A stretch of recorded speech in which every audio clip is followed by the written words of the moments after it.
د شیخ هبت الله د فرمان څخه نافرمانی. ملا هدایت الله بدری د خپل یو رئیس په دې خاطر بندي کړ چې خپل اوښ یې پر ځای وګماري. سلام، وخت مو بخیر. پام وکړئ د نن ورځې تازه خبر ته.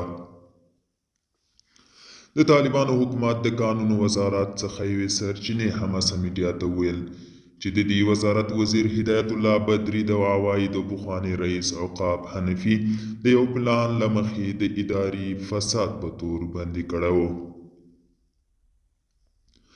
دغه سرچینې چې نه غوښتل نوم یې واخیستل شي وایي د قانون وزیر هدایت الله بدری غوښتل چې خپل اوښ عبدالله حیدري عوایدو ریاست ته راولي، نه د یوې توطیې له مخې عقاب بندي کړ. د یادونې وړ ده چې د قانون وزارت د عوایدو پخوانی مشر عقاب حنفي د روان لمریز کال د قوس میاشت کې د طالبانو محکمې نوموړي بې ګناه وباله او برائت یې ورکړ. دوستانو، دا او د نن ورځې چمتو کړی خبر تر بیا هم په الله سپارم. ښې چارې.